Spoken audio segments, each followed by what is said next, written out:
Gini, kalau kita ngomongin dari data IDC nih 2023 nih, Infinix itu kan juga memimpin grup Tension ya sebagai top 3 smartphone brand di Indonesia. Nah, pertanyaan gue nih, apa yang membuat pertumbuhan Infinix tuh begitu melonjak di tahun kemarin? Ada rahasianya nggak sih?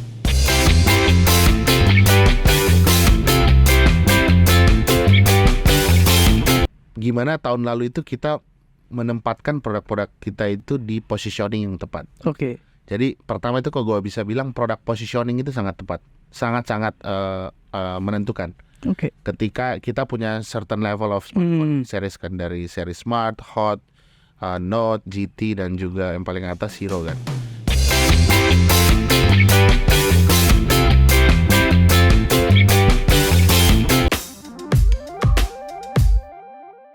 Hey Tech People, balik lagi sama gue Ari di The Reviewers ID. Nah, di episode kali ini nih, gue lagi berkunjung ke kantornya Infinix guys. Tuh, thank you banget nih Infinix udah ngizinin gue buat buat main ke kantornya, beratakin studionya gitu-gitu, dan juga sekalian ngobrol soal 2024 Infinix mau ngapain. Nah, karena kita mau ngobrol itu, gue juga nggak sendiri dong. Gue ditemenin sama bosnya Infinix nih langsung nih, abang-abangan Infinix nih ya kan, Mas Sergio Tikoalu. Apa kabar Mas? Halo bro, sehat dong, sehat. Gila, nah buat keren ya. Buat teman-teman yang belum kenal sama Mas Gio, boleh dong Mas Gio kenalin diri lagi dong ke kamera. Mungkin buat teman-teman tech reviewer sama media udah lumayan familiar lah. Oh iya benar. Ya, kenalin gue Sergio, Country Marketing Manager Infinix Indonesia.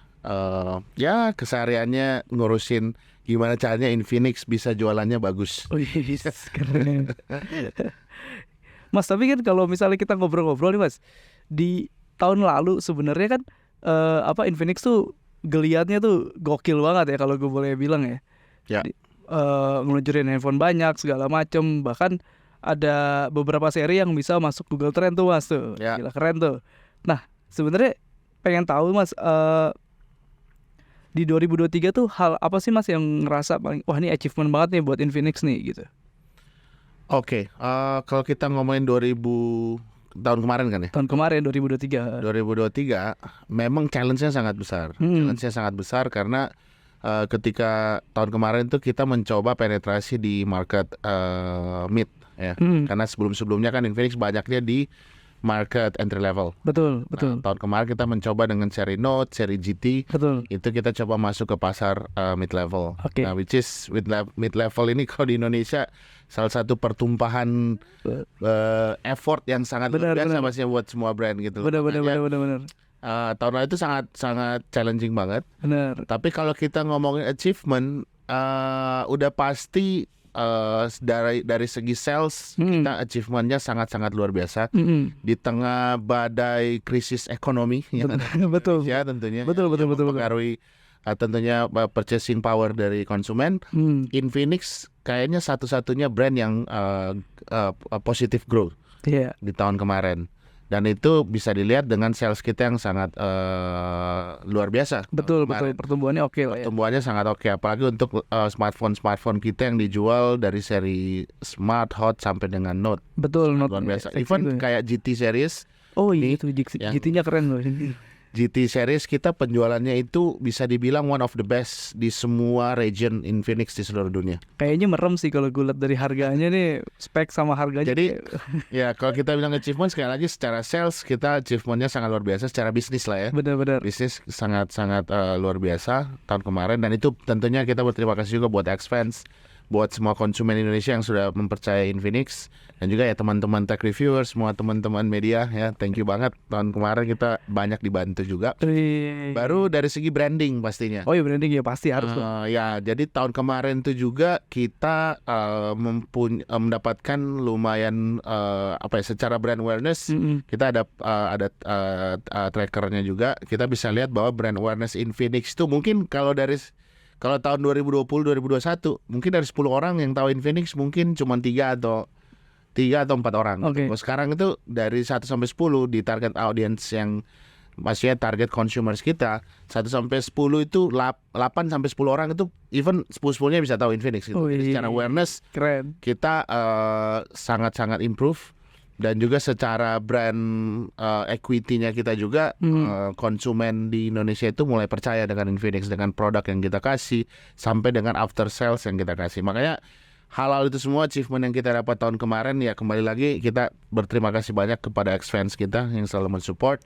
Dan tentunya ini menjadi pemicu kita untuk di tahun 2024 ini untuk kasih produk yang lebih baik lagi dari tahun kemarin. Gokil. Tapi ngomong-ngomong branding nih ya, ngomong-ngomong strategi branding ya. Tahun kemarin Infinix bikin film kan ya? Apa Ya, itu? ya. In Front of Us kalau nggak salah ya. Ya. Nah, itu menurut gue jadi sebuah strategi marketing yang unik ya. Dimana kalau apa ya, di Indonesia kayaknya ada sih beberapa, cuman nggak banyak gitu loh. Ya. Itu bisa diceritain nggak sih backgroundnya kenapa Infinix akhirnya memutuskan pakai bikin apa ya, bikin untuk branding itu pakai bikin film segala macam gitu. Karena honestly nih, FYI gue tuh suka sama film gitu loh maksudnya. Gue suka bikin short movie juga gitu. Jadi kayak kepanggil aja gue gitu. Menarik banget sih. Jadi sebenarnya gini, kalau di Infinix tuh, apalagi saya di tim branding, marketing, kreatif tuh, gue tuh selalu mencoba encourage tim di Infinix untuk selalu membuat satu hal yang bisa, ya tentunya relevan dengan audience, dan yang paling pasti it should be disruptive. Oke. Itu kata kunci tim marketing di Infinix. Pokoknya semua tim marketing tiap hari tuh udah selalu diinjek dengan attitude yang harus disruptive, tetap relevan dan konsisten gitu. Okay. Nah, tahun kemarin waktu kita bikin film itu semuanya ya berawal dari launching kita yang seri Zero 30. Zero 30 di mana kita punya campaign, kita meng-highlight kamera depannya, kamera depan dari Infinix Zero 30. Dan pada waktu itu kita mikir gini, sebenarnya kalau kita di Indonesia itu anak-anak milenial sih, apalagi milenial sampai ke Gen Z, mereka udah banyak yang tidak percaya dan udah mulai bosen dengan iklan. Betul, setuju, gue juga setuju sih. Benar pasti kan. Benar. Lu mungkin kalau lihat iklan yang terlalu misalkan nih, selfie segala macam.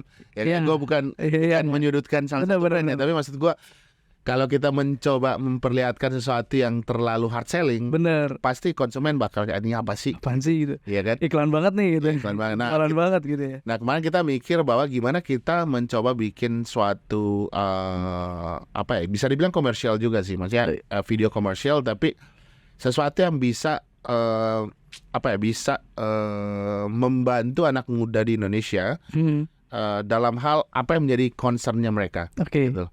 Apalagi Infinix merupakan brand yang kita benar-benar menargetkan anak muda gitu. Betul, memang brand ini memang buat anak muda gitu. Betul. Jadi kita bukan hanya cuma jual barang produk kita ke anak muda, tapi kita juga melihat apa sih yang jadi tension dari anak muda di Indonesia. Which is kalau tahun kemarin semua perbincangan di dunia maya itu tentang bullying. Oh iya, benar, setuju. Dan ketika kita ngomongin bullying, ya pasti yang jadi pertama di ide kita waktu itu adalah, udah ada nggak sih suatu brand atau production house atau apapun itu yang concern sama hal itu, concern sama hal itu dan memperlihatkan perspektif korban. Oke, iya menarik nih. Nah, kita mikir kemarin waktu kita brainstorm awal dengan tim kreatif dan juga dari production house, kita mikir ini apa ya yang bisa kita angkat dari bullying. Baru waktu itu gue ingat banget setelah brainstorm kita bilang, kenapa kita nggak capture, mempotray semua detail dari sisi korbannya, menggunakan front camera dari Infinix Zero 30. Gitu. Oh iya, benar-benar. Jadi sebenarnya tuh yang pengen kita capture adalah ini loh yang dirasakan oleh korban bullying ketika kalian para orang-orang yang suka ngebully melakukan bullying pada orang korban bully gitu. Nah, awalnya dari itu akhirnya kita comes up dengan kayaknya ini kita harus bikin bukan kayak video komersial. Kita harus bikin ini jadi film. Jadi short movie ya. Karena kalau kita bikin ini jadi film, orang bakal lihat ada urgency di situ. Benar, ya kan? Wah, ini something yang sangat-sangat penting banget sampai dibikinin film. Betul. Akhirnya kita punya inisiatif, kita bikin kayaknya In Front of Us itu film pertama. Ini kita coba googling ya. Kita coba googling sama tim di seluruh dunia, kayaknya baru kita satu-satunya yang bikin film pendek ya, menggunakan kamera depan smartphone. Oh iya, kamera depan iya. Kamera depan belum ada. Iya benar. Gue nggak tahu kok di negara lain ya. Tapi kalau di Indonesia itu nggak ada. Even di dunia gue nggak lihat ada. Oke. Gitu. Tapi gini loh, kalau ngomong-ngomong soal 030 sebenarnya gue tuh juga udah sempat bikin ini konten sinematik di Instagram. Gue lihat gitu. tuh. Oh iya. Ya. Itu memang sebenarnya kemampuan kameranya juga menurut gue sih cukup proper gitu loh maksudnya untuk menghasilkan konten-konten sinematik. Jadi ya nggak ini sih, nggak heran sih kalau misalnya ini memang lo bikin film ini terkait dengan handphone tersebut. Menariknya adalah video film Infronova ini terakhir kita setelah kita nge-push kemana-mana, kita juga ada programnya juga ke sekolah-sekolah. Oh iya. Terakhir tuh kalau nggak salah kita nge-reach-nya itu sampai 30 juta views. Iya, maksudnya kalau secara film wah gila 30 juta views. Keren loh. Iya kan, maksudnya kita wah gila. Ini berarti impact-nya kemana-mana gitu. Even sampai gue ketemu banyak teman gue atau ketemu partner.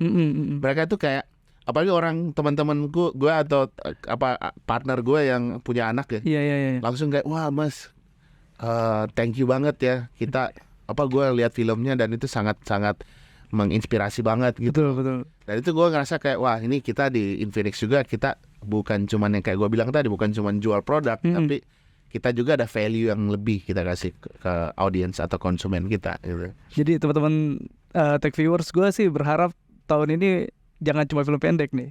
Mungkin kuantiti diperbanyak sama durasinya dipanjangin kali ya jadi film layar lebar. Ya. Tapi gini, kalau kita ngomongin dari data IDC nih 2023 nih, Infinix itu kan juga memimpin grup Tension ya sebagai top 3 smartphone brand di Indonesia. Nah, pertanyaan gue nih, apa yang membuat pertumbuhan Infinix tuh begitu melonjak di tahun kemarin? Ada rahasianya nggak sih? Bisa kalau dikasih tahu rahasianya ntar yang lain pada contek nih. Bongkar nggak? Bongkar nggak nih? Sebenarnya tadi gue udah sempat spill beberapa. Oke, siap. Tapi kalau bisa dibilang kenapa tahun kemarin ya secara sales kita pertumbuhannya sangat baik dan itu sangat mendongkrak juga total market share dari Tension Group. Oke. Sebenarnya pertama kalau bisa gue bilang adalah gimana tahun lalu itu kita menempatkan produk-produk kita itu di positioning yang tepat. Oke. Jadi pertama itu kalau gue bisa bilang produk positioning itu sangat tepat, sangat menentukan. Oke. Ketika kita punya certain level of smartphone series kan dari seri Smart, Hot, Note, GT dan juga yang paling atas Hero kan. Nah itu semuanya positioning itu sangat pas, sangat penting. Karena ketika kita mempositioningkan produk kita dengan konsumen yang tepat, dengan kebutuhan konsumen yang tepat, itu pastinya secara pertumbuhan, secara consideration konsumen untuk membeli produk itu bakal lebih tinggi. Oke, menarik. Makanya kita bisa dibilang selalu gue bilang juga ke teman-teman media bahwa Infinix itu adalah brand yang benar-benar consumer centric gitu. Dimana kita selalu mendengarkan apa maunya konsumen di certain level, di semua level dari entry level sampai dengan high end. Jadi kita udah tahu gitu loh untuk produk entry level apa sih spek yang mereka mau, berapa sih harga yang mereka mau gitu. Dari situ kita bisa mempositioningkan series kita gitu. Contohnya kayak Hot series kita positioningnya sangat jelas what is the best budget gaming smartphone. Jadi ketika lu pengen jadi gamers, lu pengen enjoy with a mobile game, lu gak perlu beli smartphone yang benar-benar high end atau fancy gitu. Kalian bisa beli smartphone yang dengan harga 2 jutaan, kalian bisa dapatkan spek dengan chipset gaming, refresh rate-nya udah tinggi dan banyak hal yang kita support secara software gitu. Iya, ini yang gue suka sih dari Infinix sih. Jadi pertama kalau bisa dibilang kunci suksesnya adalah gimana kita lebih gimana kita understanding consumer. Betul. Gitu. Ketika kita benar-benar paham konsumen kita mau apa, disitulah kita membentuk positioning yang tepat. Baru yang kedua bisa dibilang adalah kita harus menjaga end-to-end servicesnya. Iya, penting sih. Produk, availability produk kita sampai dengan experience after sales. Makanya sekarang produk kita itu availability-nya di tahun kemarin itu kita benar-benar masif di e-commerce, di offline. Kayaknya offline stores di seluruh Indonesia kita udah ada semuanya. Itu paling penting availability produk gitu. availability produk. Jadi ketika orang udah mau sama produknya dan produknya ketika mereka datang ke market nggak ada, itu bisa jadi penghalang juga buat sales kan. Betul. Jadinya setelah kita membangun produk position yang tepat dengan marketing yang tepat, kita juga harus memastikan produk availability-nya kita lebih ke distribusi ya. Distribusi kita udah di mana-mana, dan after sales-nya kita juga kita kasih experience yang terbaik dan bisa dijangkau di mana-mana. Mungkin itu jadi beberapa kunci lah keberhasilan gimana kita bisa mencoba tahun kemarin bisa membantu Transsion Group masuk di top 3 di pasar smartphone di Betul. Nah itu kan menarik banget ya, di 2023 tuh kayaknya benar-benar ledakan lah Transsion tuh, kayak benar-benar meledak lah itu. Terus what next? Pertanyaan banyak orang nih, what next nih 2024 mau ngapain nih? Nah 2024 ini gue baru balik juga dari kantor di China. Itu jadi pertanyaan yang sangat-sangat jadi hot topic lah. Apa yang bakal kita lakukan di 2024? Benar, setuju. Ya pastinya secara value of Infinix, secara brand, value-nya tetap sama. Gimana kita memberikan teknologi yang up to date, teknologi yang mumpuni buat anak-anak muda di Indonesia. Nah, apa yang kita akan lakukan di tahun 2024 ini? Pertama, mungkin yang bakal signifikan adalah kita bakal expand portofolio kita. Siap. Cuma di smartphone, tapi kita akan main juga di ranah produk yang lain kayak IoT. Wow. Laptop juga kita bakal launching lagi. Oh iya tuh, laptopnya gue pakai tuh yang Inbook 1. Nah, ini kita tahun ini bakal ada gebrakan. Ada laptop. Menarik nih. Nantilah. Ada salah satu laptop yang bakal kita luncurkan yang gue rasa itu bisa jadi disruption juga di market. Baru ya pasti expand our portfolio. Bener, setuju. Dan juga untuk di smartphone sendiri kita pastinya bakal tetap fokus di target consumer kita, lebih khususnya untuk target consumer gaming. Ya. Jadi untuk seri Hot, seri Note, seri GT kita masih mencoba memberikan smartphone terbaik untuk gamers ya. Jadi positioning kita masih sama untuk smartphone gaming di 3 produk kita ini. Berarti bakal ada collab lagi dong ya? Karena kan tahun kemarin collab banyak banget. Ya pasti. Wah, ditunggu kita aja nih. Punya semua kolaborasi dengan the best tim mobile gaming. Iya. Dan juga IP mobile gaming kita pasti bakal lanjutkan. Wah, itu keren tuh. Itu menarik sih yang Mobile Legend version itu loh. Ya. Itu keren sih itu. Nah, itu baru nanti mungkin ya, gue belum bisa bilang. Kita bakal mengeluarkan juga salah satu smartphone dengan teknologi yang lagi jadi bisa dibilang FOMO buat anak-anak Indonesia. Boleh dong, spill dong dikit dong smartphone-nya. Nantilah. Belum bisa gue bilang smartphone-nya apa, tapi ini bakal jadi mungkin bisa jadi salah satu game changer kayaknya. Nah itu kira-kira di kapan tuh? Karena kalau gue berkaca dari beberapa teman-teman brand ya, mereka tuh dari awal Januari, Februari gitu tuh kayak kenceng banget tuh. Ya. Udah mulai launching tuh. Nah, kita sebenarnya minggu depan kita udah launching. Oh wow. Minggu depan ya, Dit ya? Minggu depan. Minggu depan kita ada launching. Bulan depan kita ada launching. Oh langsung. Ya, bulan depan itu bulan Ramadan kalau nggak salah. Ya, Ramadan. Baru beberapa bulan, 2 bulan lagi dari bulan Maret kita akan launching lagi. Jadi ada beberapa produk lah kita akan launching. Nah, yang produk yang gue bilang tadi yang bakal jadi produk Infinix yang sangat up to date secara teknologi dan juga desain, mungkin di Q3 atau Q4. Oh, itu tuh flagshipnya lah ya. Flagshipnya. Dan ini flagship yang sekarang tuh lagi jadi apa ya kayak gue bilang ya, buat anak-anak Indonesia tuh orang-orang lagi pada FOMO dengan ini. Ngeri banget.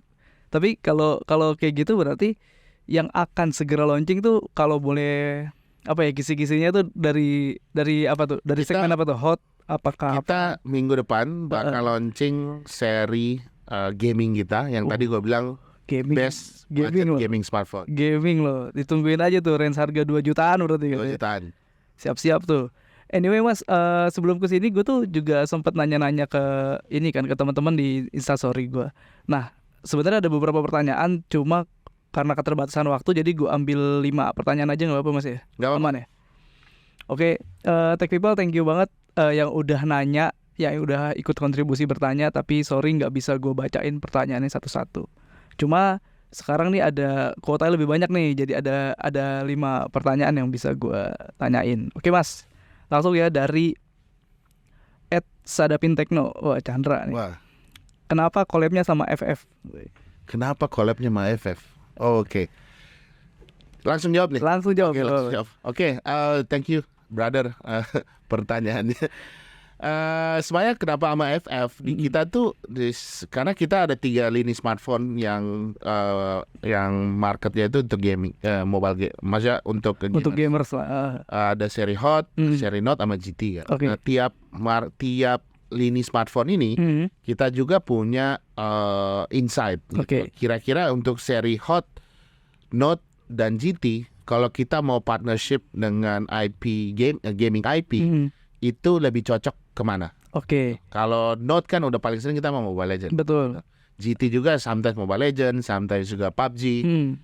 Nah, Hot kebanyakan kita sama Free Fire. Oh, oke. Karena based on research juga gitu. Penggunanya memang banyak juga banyak main Free Fire. Kita, tahun kemarin ketika kita kerjasama juga dengan Free Fire dan kita melakukan banyak activation dengan community, itu sangat-sangat relevan lah dengan target audiens kita untuk seri Hot. Makanya kenapa Free Fire, ya itu lebih ke ya kita ada insight di mana banyak user kita untuk seri Hot yang merupakan player FF juga. Tuh Chan udah dijawab Chan. Jadi kalau misalnya lo sukanya main Mobile Legends, belinya yang seri yang lebih tinggi lah. Tapi bukan berarti orang yang suka Mobile Legends nggak bisa main pakai. Bener. Tetap masih bisa. Tetap masih bisa. Cuman dari segi branding lebih ya kita, banyak ya. Ya kita coba collab, karena nggak mungkin kan, maksudnya kita di satu lini terus kita collab dengan beberapa IP. Bener. Jadi harus ibaratnya harus bagi-bagi porsinya lah. Betul. Hot buat Free Fire, Note, gue belum bisa bilang sama siapa. Itu rahasianya tuh. GT belum bisa bilang sama siapa, tapi Hot ini gue bisa bilang dari sekarang kita bakal jalan sama Free Fire. Nah, pertanyaan kedua nih dari @oki_subrata. Bakal ada apa lagi nih yang baru di tahun ini dari Infinix yang gaming gitu Kak? Nah, sebenarnya tadi udah disinggung sih, tapi kalau ya udah. Jadi minggu depan kita launching gaming smartphone untuk kelas 2 jutaan. Oke. Ya. Nanti tunggu aja ya. Minggu depan ini kayaknya secara spek dan harga pasti sangat-sangat kompetitif di market. Baru kita bakal launching juga ya pastinya ada seri Note masih dengan gaming, segmen gaming. Baru yang pasti seri GT. Oke. Kita tahun ini bakal keluarin GT juga. Nah ini nyambung berarti nih. Dari @Eza Seroro, kapan rilis penerusnya GT10 Pro? Itu tadi udah dijawab ya Eza ya. Udah dijawab. Nah, belum bisa bilang kapan GT penerusnya akan diluncurkan kapan. Tapi itu udah di pipeline kita, dan ini gua bisa garanti bakal jadi salah satu game changer lah. Tuh. Di market mid-level gamers. Tuh, ditungguin tuh si Reja. Oke, satu lagi pertanyaan Karena dari. bukan cuma smartphone. Oh, GT-nya. Oh, menarik. Menarik nih. Bung, karena bukan cuma smartphone kayaknya bakalan nyambung sama pertanyaan yang ini nih. @Ditya Novianti. Teknologi AI apa yang bakal dibawa Infinix di 2024 tuh? Oke, AI. Sebenarnya AI kita udah ada. Yang kita tahun kemarin kita udah ada Volex dan tahun ini gue belum bisa bilang berapa banyak teknologi AI yang bakal kita luncurkan. Tapi kalau kemarin juga gue baru dari kantor pusat, memang kita secara tim R&D itu tahun 2024 itu kita investasinya sangat luar biasa. Di AI, di R&D. R&D ya. Dan itu banyak juga yang difokuskan juga ke AI. Nah mungkin di tahun ini juga gue belum bisa bilang teknologi apa yang bakal kita luncurkan, tapi kita udah mengarah ke sana. Gitu. Oke, siap ditunggu aja Ditya. Nah ini pertanyaan terakhir nih dari netizen nih. Ada @Hai Hanzi. Nah ada nggak sih kemungkinan Infinix menghadirkan IoT dan foldable phone di tahun ini? Wah. IoT udah pasti. Tadi gue udah bilang. Ya, tadi udah di-mention IoT. Kita bakal keluarin banyak tuh. Ada event, ada TV. Wah, menarik banget ini. Dulu spill lagi. Bocor nih, Bos. Bocor lagi. Tapi ya kita masih on plan, masih on plan. IoT kita ada banyak. Laptop kita bakal relaunch lagi. Baru ya banyak lah IoT produk kita. Kalau foldable, ya menarik nih. Flip, gitu-gitu kan maksudnya. Ya tunggu tanggal main. Sebenarnya tadi gue udah sempat spill lah dikit. Oke, ditunggu aja tanggal mainnya. Tunggu tanggal mainnya. Intinya kita bakal coba kasih sesuatu yang benar-benar high value kepada konsumen kita, especially konsumen di level harga high end. Ya pastinya ini bakal jadi breakthrough lah di industri. Apa yang bakal kita luncurkan, yang tadi gue bilang, smartphone yang up to date, yang bisa menjawab ke FOMO-FOMOan anak muda di Indonesia. Oke, tapi Mas. kapan Seru dan banget apa nama produknya gue belum bisa spill. Ya tunggu aja. Ditunggu aja guys. Ya pokoknya teman-teman ditunggu aja apa aja tuh kejutan-kejutannya tadi, kalau teman-teman nyimak, atau mungkin bisa dimundurin lagi tadi. Mungkin kalau tanggal launchingnya bisa di Q3 atau Q4. Q3, Q4 Jadi tuh kompetitor udah langsung wah Q3, Q4. Aduh. Katanya keluarnya Q2. Ya, tapi seru sih. Tapi ada satu lagi. Apa tuh? Bocoran. Ini gua kasih bocoran nih. Oke, spesial nih, spesial. Pernah gua kasih di mana-mana. Di bulan Juni atau Juli kita bakal luncurkan satu produk smartphone dengan spesifikasi yang sangat luar biasa dan akan berkolaborasi dengan one of the luxurious car. Oh wow, berarti nyasarnya flagship nih kayaknya, high end nih kayaknya. Ya, one of the luxurious car di dunia. Tuh, tungguin Juli atau enggak. Itu berhubungan dengan performance. Oh, Ferrari nih. Ferrari. Otaknya langsung mana-mana ya. Tunggu tanggal main. Oke nih Mas Gio, thank you banget nih ngobrolannya nih, aduh bocor semua nih. Anyway teman-teman, jangan lupa untuk menyaksikan video-video dari Viewers ID yang lain ya. So jangan lupa cuci tangan, jangan lupa pakai masker kalau keluar rumah karena COVID masih banyak nih. Dan juga jangan lupa untuk menekan tombol likes dan juga subscribe di channel YouTube dari Viewers ID. Gue Ari, Sergio, Infinix. pamit. Bye.